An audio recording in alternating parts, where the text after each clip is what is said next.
What is up, Jet fans? Matt O'Leary back with another video, and today feels different than last week. And I know they lost against the New England Patriots and they lost last night, but something about going toe-to-toe with the defending champs and Zach Wilson having the game of his life will make you feel a lot better than losing to a team that should be 0-4 and Zach Wilson having one of the worst games of his life. Like, I don't know, the parallels between these are just so totally polar opposite. It's really funny. But anyway, the Jets are setting themselves up for a game against Denver that is obviously a must win. And I kind of want to talk about two specific things in this video. The first half is how Nathaniel Hackett actually started listening to us and it paid off. And then about how the Jets could take advantage of a historically bad defense that they're going to play. Like, everyone's talking about, oh my God, Sean Payton in Denver, like that team really stinks. Yes, they had this crazy comeback win against the Chicago Bears, but just really bad team. And they are a historically bad defense. And even like, not even just including obviously the 70-point beatdown against Miami is going to have a big factor in that, but they have stunk defensively pretty much the entire year. So we'll get into that in the second half. But let's talk about Nathaniel Hackett finally listening. Again, some positives from our guy Nate Hackett. He significantly improved on first down play calling. All week they talked about the Jets getting into these third and long opportunities and scenarios, and a big reason for that was because Nathaniel Hackett was very predictable. They ran the ball a ton through the first few weeks on first downs. But for the first time this year, the Jets threw the ball more on first time.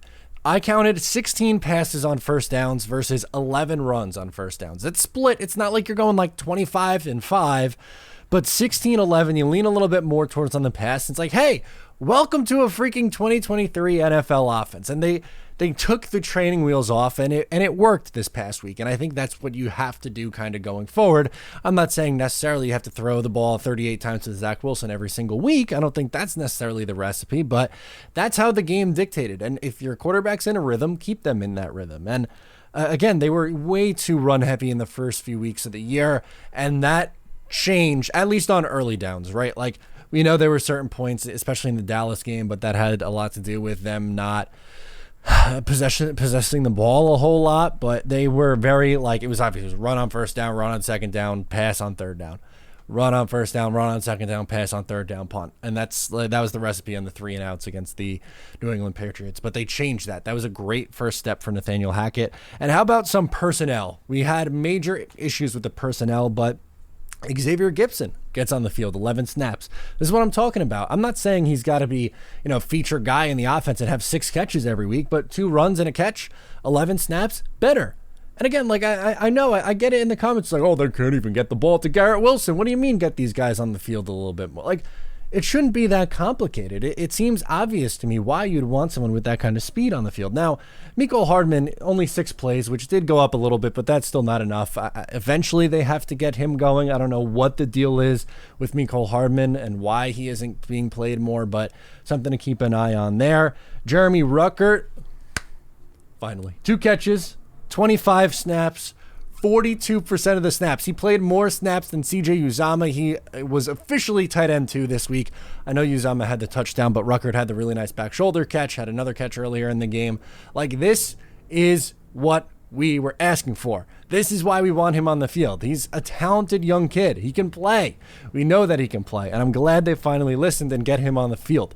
1 snap versus 25. That is a significant increase. Thank you for listening, Nathaniel Hackett. He played 42% of snaps, and he looked good. Again, I'm not saying Jeremy Ruckert 80% of the snaps. That's crazy talk. But there's no reason he can't be playing 40% roughly every single game. He's too useful of a player not to. And then lastly, something else. Garrett Wilson. We're like, this guy's your best player. You got to get him the ball. 14 targets for Garrett Wilson in this game. Wow. That is, again, a big time increase. He's too talented to only be getting like 7 targets a game. They force-fed him the football, and it worked. That was their best offensive showing of the season by far. And then a couple of like things that I would still like for them to tweak. I mentioned Mecole Hardman needing to get on the field more, which I still agree with, but Breece Hall definitely needs more than 6 carries. He had that really productive run that gained a ton of yards, but outside of that, they need him to be getting the ball significantly more. That is more than fair to continue to say that. And Dalvin Cook had 5 carries, and, well, he stinks. Like, can we just call it now? It's been 4 games. he's washed. He's averaging 2.5 yards a carry. I want to see Michael Carter or Izzy Abanikanda more. I know Michael Carter had the drop. That was frustrating. He popped off one run for 9 yards. He looked explosive. Dalvin Cook's running with cement blocks on his feet, and Izzy Abanikanda's speed, I think, is enough to get him on the field. And again, if your offense is struggling or you have a limited quarterback, utilizing a bunch of different weapons and utilizing your speed is something that I think would be beneficial. Now, as for part 2 of this video, right, the second part, we talked about Nathaniel Hackett adapting and having his best game as a play caller with the New York Jets. Well, they're going up against a absolutely horrific Denver defense, historically bad. They are the worst defense in defensive DVOA through 4 games since they began tracking it. That's hilarious. And it could not happen to a better guy in Sean Payton. That's an absolute shame.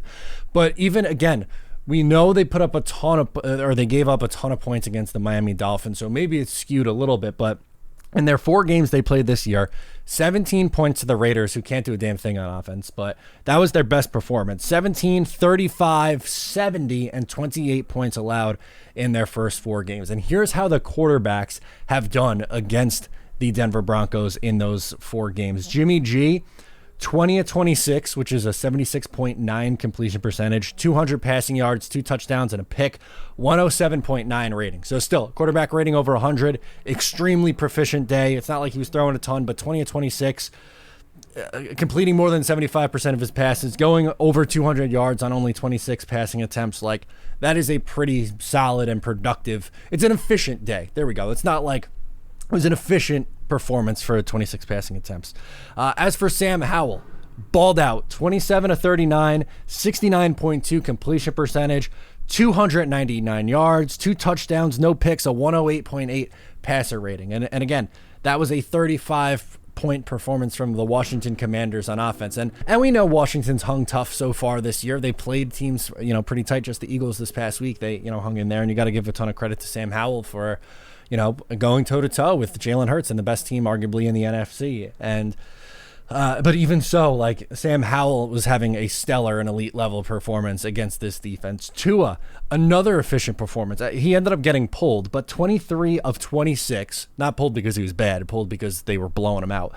23 of 26, an 88.5 completion percentage, 309 yards on 26 passing attempts, 4 touchdowns, 0 picks, a 155.8 rating. Good Lord, that is horrific defense right there.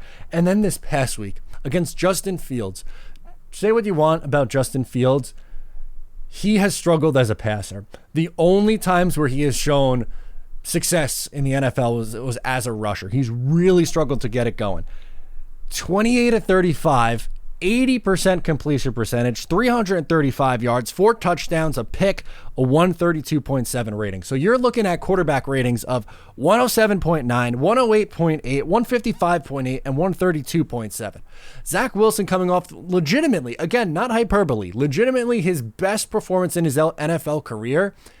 If he replicates that again this week, he could put up some really nice numbers. And I do think that they're going to have to throw the ball in this game. And again, maybe not close to 40 times, but 35 times, something like that. Like, they should destroy the Denver Broncos. If you had any sense of pride.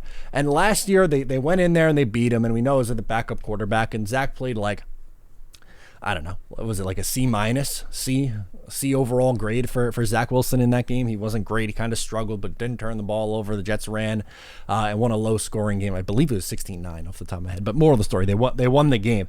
But can he go out there and throw for a complete 65 to 70% of his passes, throw for close to 300 yards, 2 touchdowns, no picks? Like, that would be stellar. Another game in a row with a quarterback rating over 100.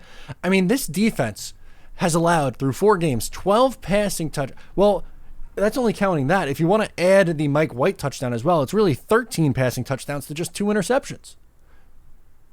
And their head coach called out Nathaniel Hackett and called him basically a bozo. And they called out the Jets for being on Hard Knocks, and it was just taking shot after shot this summer, and really unprompted and for no reason. So if Robert Saleh has any pride, which I think he does, by the way, I think Robert Saleh has pride. His defense bounced back the last 2 weeks, really, and more specifically in that New England game.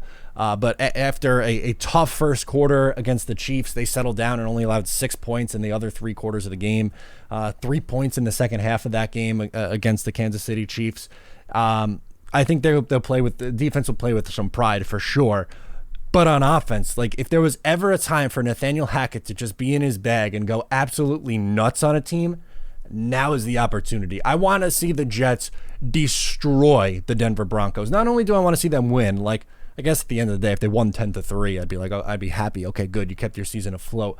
But I want to see the Jets put up 30 points. I want to see Zach Wilson throw for 2 touchdowns, no interceptions, completion percentage, high completion percentage, another just calm, efficient, confident game, which is what he played last night. And again, that kind of goes, this whole video is kind of more Nathaniel Hackett based, but this is it. This is it. The Jets need this game. They need this game. You got to get to 2-3. Whatever happens against the Eagles after that. If you can get into the bye at 2-4, you sign up for it, honestly, after this start. Somehow, some miracle 3-3, you're in an even better spot. But let's just focus on this upcoming game, which is a must. You have to beat the Denver Broncos. Have to. And I hope they lay the hammer on them. Let me know your thoughts on Nathaniel Hackett and this New York Jets offense going on the road to Denver. Let me know your thoughts. I'm Matt. I'll catch you next time.